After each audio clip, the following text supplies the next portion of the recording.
Hey, everybody. Welcome to Hope for the Soul. Our bishop, elder, overseer could not join us today. He hates being called bishop. So don't call him bishop unless you want to teach him. I think it's funny. Yeah. I think it's funny. But he could not join us today. He had an emergency that came up, but hopefully he'll be back with us next week. He was really looking forward to today. He was going to carry the episode. He was locked and loaded. Yeah, he was locked and loaded. He had been working on it since the night before. He was ready to go. So I have a joke. First of all, I need you to clear something up for me. How old is a middle-aged woman? We're middle-aged.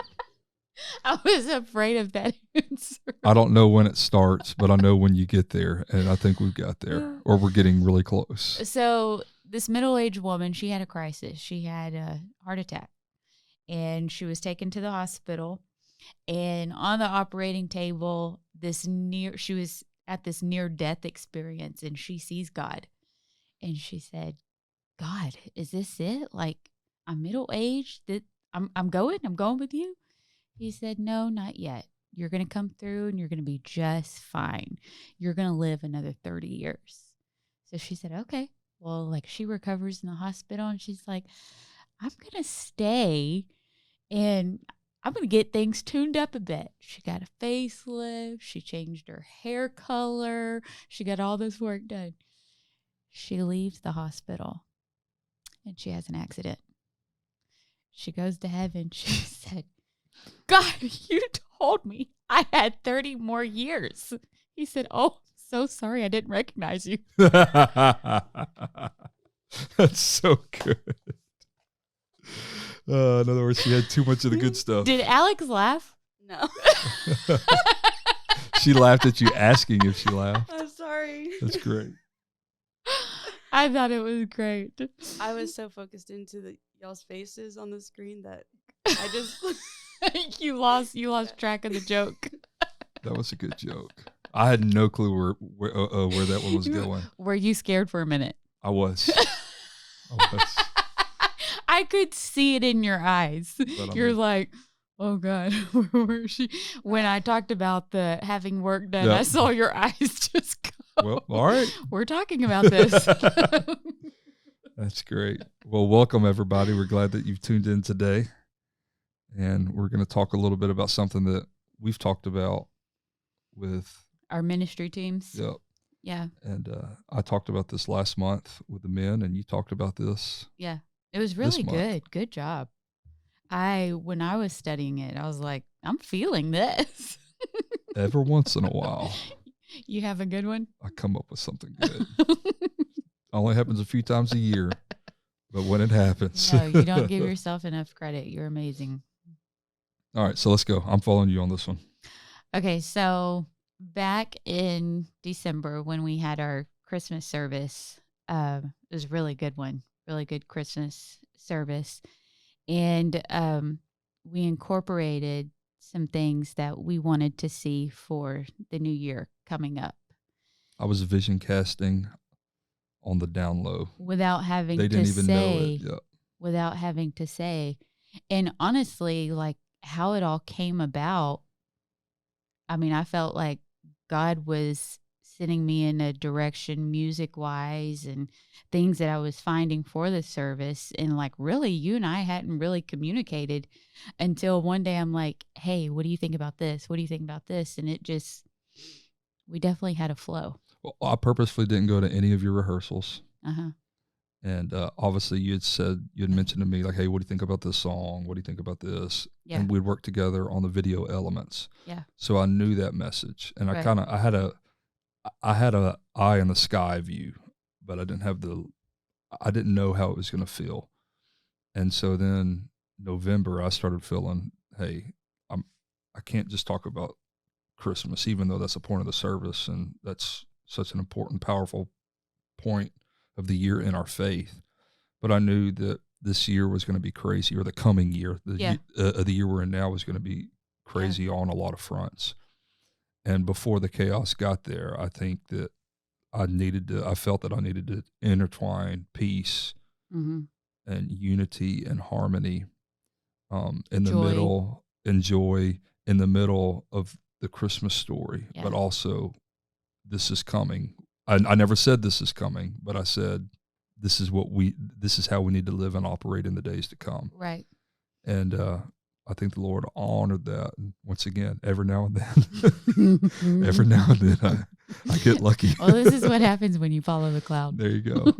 So you talked about discipleship, staying on a mission, not getting distracted by culture, hope in the darkness, finding rest, living in peace, and spreading joy. And those are the things that we're focusing on this year. And I'll say this, that finding rest part was to no one but me and you, because at that point, really up until a few weeks ago, we had probably never been more tired and never more fatigued in all of our time together. And so that was that part. I'm sure people benefited from that, but sometimes the preacher has to preach to himself. No, for sure. And I think our first episode back this year, I mentioned the reason why we started late is because you and I had to decompress because there was just some things, and that kind of started. That was this conversation that me and you are having right now is what led to what we shared with ministry development, and we haven't got there yet. We're going to talk about the tension that we feel in ministry, but that tension is not just for people who call themselves preachers, because as believers, we are all ministers, and there is always going to be a tension point in our life, especially, for instance, if you're just a volunteer. I say just, I don't mean to demean that. If you are a volunteer in the church, you work a full-time job, you have kids in Little League, or you have grandkids that you want to spend family time with, but yet you also feel called to serve in the church and be faithful to the church, not just in your service, but in your attendance. There's this tension, like, how am I going to get it all done? Yeah. Like, God's given me a greater purpose. I'm not a preacher, but he's given me a purpose. But yet I also have this tension of providing for my family and prioritizing my family that God gave me to steward. So there's this tension. So I felt, I guess I didn't feel, you felt today that we needed to talk about. Alex felt that we needed to talk about this. This was all Alex. She was like, why don't y'all talk about this? So Alex, pull the mic down, and you're going to need to tune in here in a little bit. So I'll throw a couple questions at you here in a minute. So, all right, let's go, baby. The tension of ministry falls under 3 categories: personal, cultural, and ministerial. So let's talk about the personal tension. My personal tension, to kind of pull the veil back, open the curtains of my own life. I'm worried about my health. You and I have talked a lot about this the last few months. Yeah. Probably the last few days. Yeah. Well, I've been sick this week too. Last few days, but no, it's been at the forefront of our minds of getting us healthy. Yeah, I've just noticed changes in my body. Like, not an old man by any means, but I've noticed that sometimes when I'm tired, I don't bounce back as fast as I did 5 years ago. Yeah. Used to, I could eat a taco and didn't have to worry about it sticking to me. Yeah, and then weight has become an issue, and that's caused me to think, I don't want to just see my kids grow up, but if the Lord tarries, I want to be the best grandpa ever. Like, I've got goals and things for my personal life that I want to see accomplished. For like grandchildren? I mean, not goals for them, but like, Mimi and Paw. I want to. We're going to be Ma and Paul, Alex. We've talked about this. He has talked about this. I will not be Ma. Enough with the designer grand names, Ma and Paul. You know, Ma and Paul reminds me of Little House on the Prairie. Exactly. Thank you. It doesn't even have to be designer. Like, I can be straight up grandma. Oh, I was like, designer. Grandma and grandpa. Okay, I'm done with that. There you go. Shake. Let's shake. All right, grandma and grandpa. I'm even, you know what? If those little, look, here we go. Those little darlings. If they want to call me granny. We don't even have teenagers yet, but we're already thinking about it. I will be the best and most fun granny there is. So, but the last year, I've really realized that the next 15 or 20 years of our life really matter. Yeah. And if we are intentional and we do live on purpose every day, but if we really don't have laser focus, we can look up and be in our 60s. That's a little more than 20 years away, which sounds crazy. But we can be in our 60s and feel like we haven't accomplished enough in our life. Mm-hmm. And so 20 years, babe, we've been married 16 years now, or this coming year will be June will be 16 June years. will be 16. That's flown by. Yeah. And the years only get faster. Yeah. And so these things have caused me to start thinking differently. And so I've just been asking questions. What do I need to change in my life? Mm-hmm. I'm not talking about my prayer life, even though we can always pray more. Yeah. I'm not talking about Yeah. devotion time, because we can always increase that. I'm just talking about what can Trent do as a person, Yeah. not as the pastor, not as the minister, not as the guy that's known within his friend group. Just a little bitty old you. Just a little bitty old me that stays at our house and frankly doesn't want to leave our house very often. Just how can I be the best guy that I can be? And so we've talked about this, like disease runs in our family. Yeah. Some major diseases. Yeah. And we don't live in fear by any means. Mm-hmm. But what can we do to possibly prevent that so that our children won't have to feel, frankly, some of the feelings and walk the same path that you've had to walk in your life? And ultimately, there's not much we can do. Right. Because God's in control. Yeah. But we have been called to be stewards of not only our time, our talent, and our treasure. We've been called to be stewards of our body. Yeah. So you and I are Taking care walking of this it. out. You really got serious about this last year and convicted me. And so the end of last year, I got serious about this, and I'm seeing results, thank the Lord. But the tension comes in because I like junk food, but if I want to be healthy, I can't eat junk food. Like, that's just very practical. We like food in general. I like fried food. Oh my goodness. Papados, that fried seafood platter. Come on, somebody. I love it. They have really good honey mustard. Papados honey. Hang on. Papados. We have introduced Alex to Papados, and she's become a big fan. We were going to go last week, and then it was Valentine's, and we didn't think. And they it was were absolutely like an hour and a half wait yeah, for lunch. They were crazy. So, but Papados, their fries are amazing. But when their chicken strips are amazing. They're amazing. But when you dip that honey mustard, come on. Somebody's going to listen to this and go to Papados. Y'all, we really are getting control of our health. Yeah, we really are. That's why we're talking like this, because we're not eating like this. We're just thinking about it. Yeah. But not only our physical bodies, our mental health. Mm-hmm. We've spent time this week with friends at a retreat, and for 2 days, all we focused in on was mental health, and met some great people and new relationships that are going to flourish in the days to come. And we've got some new insights on our mental health. I used to think that talking to someone and, going to see a counselor, I used to think that was showing weakness. I'm the oldest sibling out of my siblings. I'm the oldest grandchild on both sides of my family. And so I've always felt this sense of I've got to be strong. And especially when we lost my dad, I felt like it was my responsibility to be strong for my mom. I mean, she was an adult, but I felt that responsibility. I felt the responsibility to be strong for my brother and sister. And I thought by going and seeking help that was a sign of weakness. Well, that was just immaturity on my part. Someone told me 2 days ago that, Calah, seeking help, that's not weakness. That's a sign. Strength. Yeah. That's a sign of you being strong. And 2 days later, that still was like the forefront of my mind. So yeah, I think I'm so grateful for our apostolic heritage. Yeah. And that we have the revelation of the Book of Acts Church and the experience of the Book of Acts. We are the continuation of that. But if there's one area where we have fallen short in our culture and our generation, and I think our generation is actually trying to change that. Right. But we've fallen short with God's going to fix everything. Mm-hmm. Mm-hmm.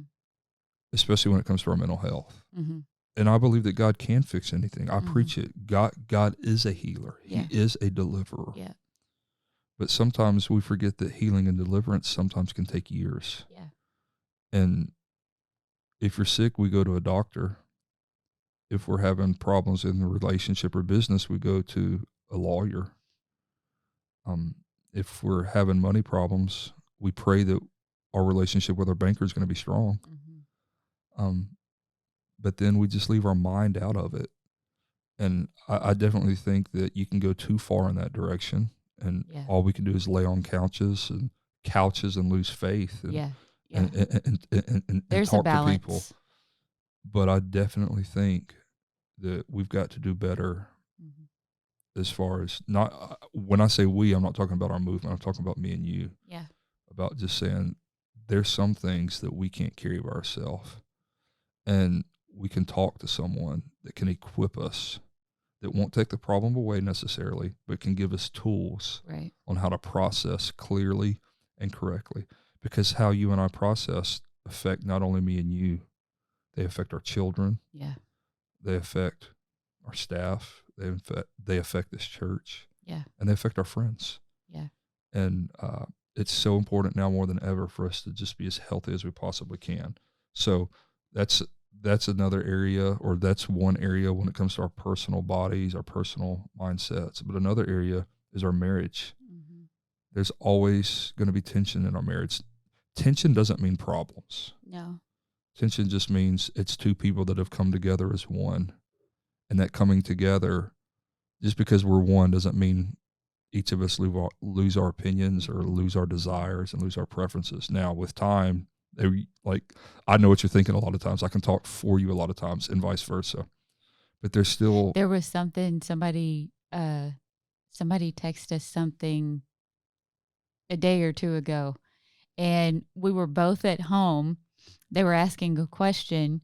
We were both at home. I was upstairs, you and I were know what you're talking about, downstairs, and we responded immediately. And it was basically the same the thing. exact same thing. Yeah, I love it when that happens. Yeah. But after you work on you and I work on me, our responsibility is to each other. Mm-hmm. So our priority list is God, Mm-hmm. ourself, then each other. Right. And so we're focusing on our marriage right now. And something that I've discovered is that I'll never treat you better than I treat me. Mm-hmm. Yeah. You'd never treat anyone in your life better than you treat yourself. Right. Now, there could be coping mechanisms where you come across as you treat other people better than you treat yourself. But at the end of the day, you view others how you view yourself. You respect others how you respect yourself. So true. Divorce in ministry, not just divorce in ministry, okay, divorce in the church Mm-hmm. is higher than it should be. One is too high. Mm-hmm. Now I know that, sometimes people just marry the wrong person. Yeah. And it's not going to work out no matter what. Yeah. Sometimes sin gets involved, and there's infidelity, or there's a lack of trust, or there's mismanagement of money, and trust is forever breached and may not ever recover. So I'm not saying that every divorce is you're going to hell. That's not what I'm saying. Oh my goodness, because I don't believe that's true biblically. But I do think that a lot of the issues in our marriage that we say are irreconcilable, it's not that they're irreconcilable. It's that we aren't reconciled to God. Mm. And we can't be reconciled to our spouses if we haven't been reconciled unto God. Right. So true. I view my problem with you as bigger than it is, because the real issue is not our reconciliation. Mm-hmm. It's me being reconciled unto God. Mm-hmm. I haven't allowed myself to receive his mercy and grace. Yeah.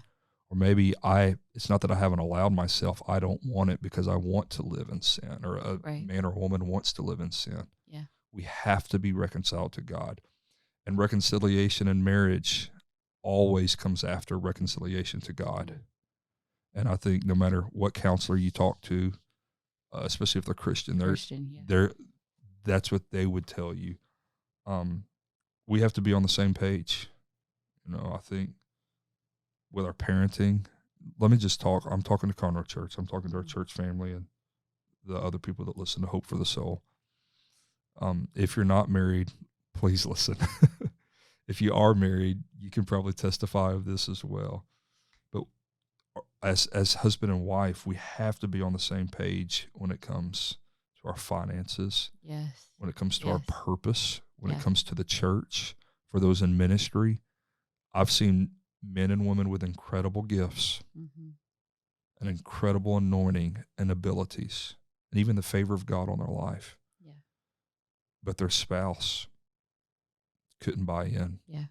And the spouse, while being a great person, Just pulling them back. pulled them back. Yeah. Not because they were trying to, not No. because they wanted to, because they hadn't sat down and got on the same page and had clear communication Mm-hmm. and said, this is where we're going in our life. Yeah. This is what we want to accomplish.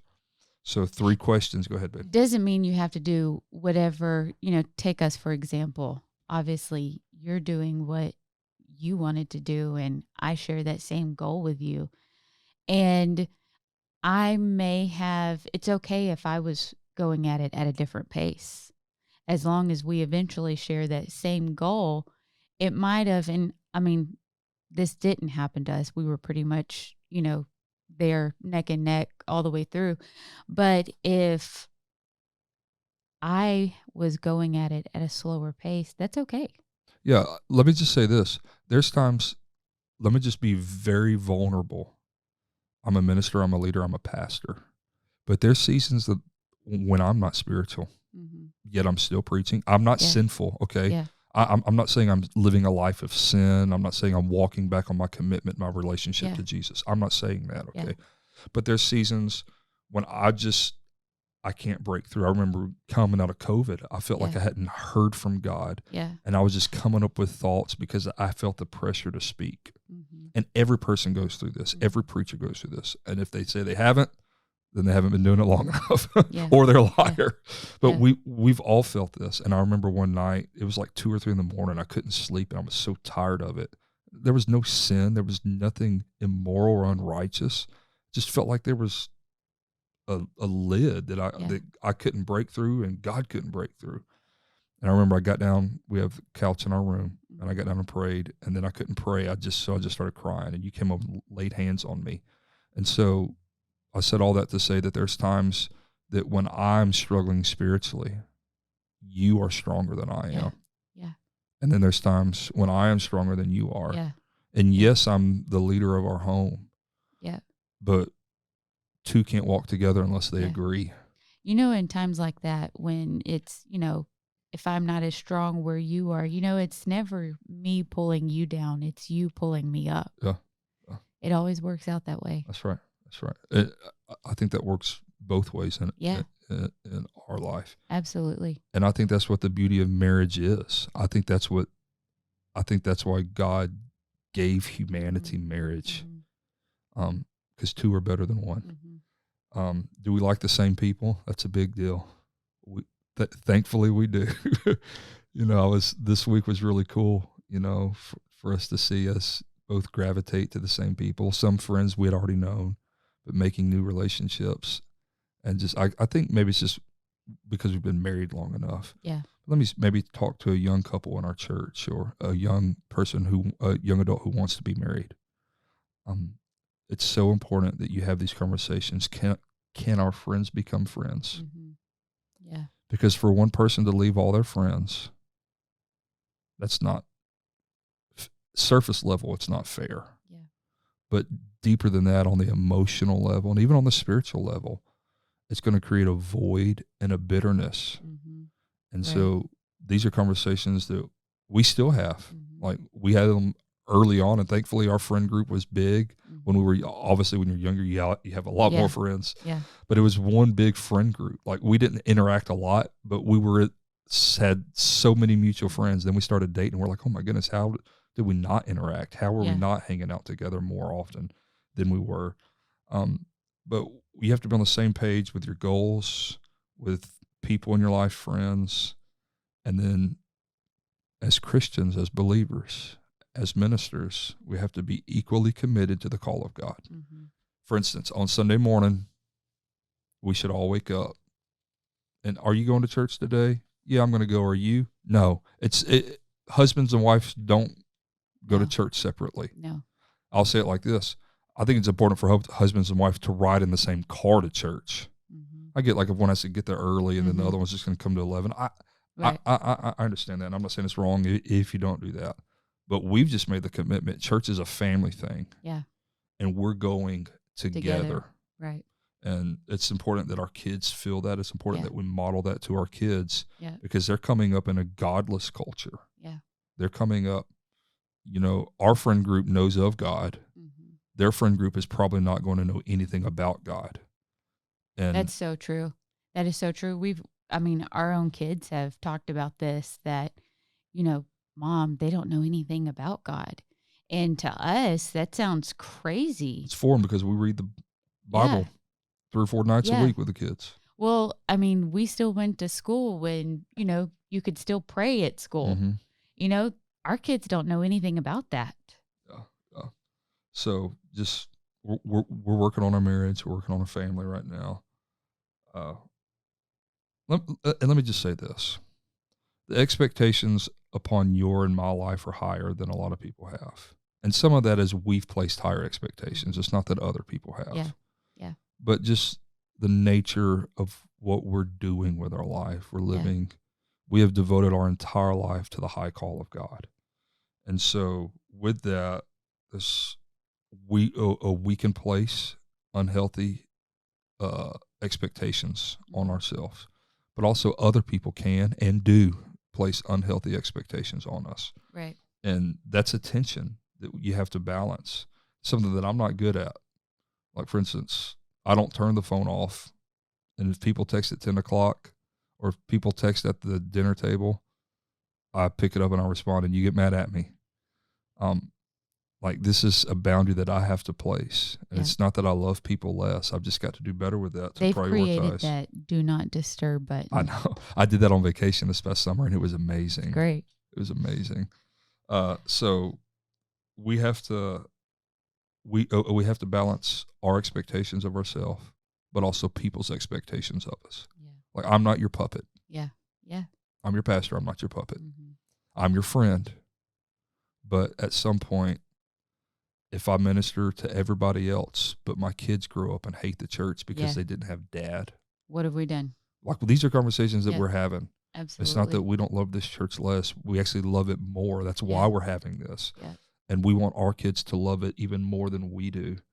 And so in order for that to happen, we have to place, and I'm learning that we have to have boundaries in our life. Otherwise, our kids will be like a lot of the friends that we grew up with who were preachers' kids.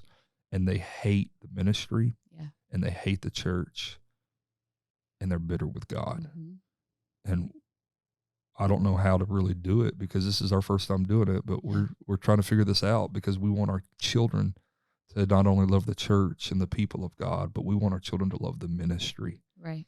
And so that's real. So I kind of talked about kids. I just, more importantly than our kids loving the church, the people of God, and the ministry, I want them to be saved. Mm-hmm. Like, if it took us giving up everything we love in this life for our kids to be saved, we would give it up. Yep. As much as we love this church, as much as we love our calling. Yeah. My first calling is my family. Yeah. And thankfully, I don't think that's going to happen. But I think in Jesus' name, my Lord, that would be so difficult and hard. But our families have to come before anything else. And when we get this proper priority in our life, you don't have to make as difficult decisions because you've already put in the pre-work, like the pre-workout. You've already taken what you need to help get you through the hard times in life. All right, so finances, with financial goals. I was talking the other night. I told the church that I want a big motorhome and I want to travel the world, and you laugh at me.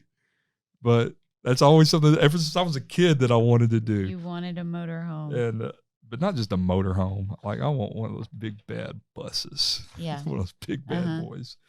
But maybe by that time they'll have like cruise control. Just push a button. Autopilot. Starlink and autopilot. There you go. So we could be like the Jetsons. that's great. All right, cultural tension. I've talked long enough. It's your turn. Oh, I need this. This is the part that I need. So we don't run from culture. We face it head on. Head on. And we speak the truth in love. I told our ladies last night, I love politics as much as the next person. Love politics is what you do. Love it. I love it. I love history. I love politics. And I have a child that's coming up that is just like me. Presley loves it all. He loves to talk about all the stuff. And I don't tell him my opinion first, because when we talk about this, I want to see like, okay, where's he going to come? It's cool because he gets it. Yes, he gets it, and he gets it fast. I remember we were talking just a couple of weeks ago about something that like, it's pretty straightforward. And I'm telling him like all the different point of views. And he was like, Mom, like, why would they do that? I said, and I told you when I got here to the office, I said, yes, we're doing something right. That's right. That's right. But we're going into a season of politics. We're going into a season of chaos. Chaos. And no telling what this year holds politically. But we have to speak the truth in love. And we don't have to get on Facebook and start wars. No. No one has ever changed their mind on a social media argument. No. And once it gets to the point of debating and arguing, you're not going to change it's useless. You're not going to change their mind at all. And that's really not the real issue. Yeah. That's the symptom. Yeah. And so, do I think a Christian has a role in politics? You better believe it. Yeah. And I'm going to be teaching and preaching about that this year. And it's going to offend people. Yeah. But I'm going to do it in love because I need it, preacher. We are Christians first. Yeah. We are going to talk about issues that you're going to hear about the next few months in a presidential election. Yeah. Not because there's a presidential election, because they're at the forefront of culture. Yep. And the church cannot be silent. Yeah. You know, I used to think that, okay, the talking about politics, all this stuff, the Christian thing was just don't talk about it. You know, just don't say anything. Just keep your opinion to yourself. Don't talk about that. No, that's wrong. That's wrong. We can speak the truth in love. If it's coming from a good place. From a biblical worldview, yes. Not a political point of view. Yes. Not a Democrat or Republican or independent or Lord. I don't know. It's just, we have to, if issues are big in culture, if they're important to people, they're important to God. Yeah. Now, people can be on the wrong side of issues. Cultures, entire nations and people groups can be on the wrong side of an issue. And that's all the more reason. God sent Jonah to Nineveh. Yeah. A whole people group that was on the wrong side of issues, on the wrong side of morality. And Jonah was terrified of it, so he ran. Yeah. And when Christians run from the important things that God once talked about, right, bad things happen to everybody involved. Yeah. The love of God confronts us. Yeah. The love of God tells us the areas that we're wrong. That's what discipleship is correcting the areas in my life that are not like Christ. Mm-hmm. There's nothing more confrontational in this world than the gospel. Yeah. You know, we think, well, we're not supposed to be confrontational at work and talk about certain things, and that's definitely true. That's definitely true. We shouldn't be a confrontational people. But that doesn't mean the gospel is not a confrontational gospel. Right. So true. Because the gospel is personal. Right. God so loved the world that he gave his only begotten son, that whosoever believed in him. Mm-hmm. The gospel is as personal as it gets. And we have to allow ourselves to be conformed in the image and mind of God, not the image and mind of this culture. Yeah. And churches cannot reflect the culture. Yes. Churches have to speak to the culture and change the culture. We are a lighthouse. There's a lot of metaphors we could take here, but we are a lighthouse. Yeah. We shine righteousness into unrighteousness. We shine the light of Jesus into the darkness and depravity of sin and moral decadence. And we make no apology for that, because for every one person we offend, we save hundreds. Yeah. And we just have to talk about these issues. We're here to offer hope, peace, and joy. Yeah. That's it. That's it. The hope. What is hope? Christ in you, the hope of glory. Yeah. That is the best form of hope.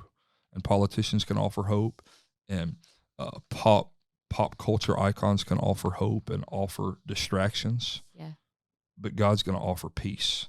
Our last point, we gotta wrap this up soon. Ministerial tension. Ministerial tension. Where's this at? What page you go? Okay. All other tension affects your ministry. There's a spillover effect. If my family's off balance, it's going to affect our family. Yep. If my family's off balance, it's going to affect my ministry. It's going to affect other areas. And so, if I have financial tension, it's going to affect how I lead. It's going to affect how I treat others. Yeah. There's a spillover effect. And that's why it's so important that we control the things we can control, and the things that are out of our control, we put in the hands of God, because He controls it all anyways at the end of the day. If we're not on the same page in our marriage, it's going to spill over into our ministry. Yeah.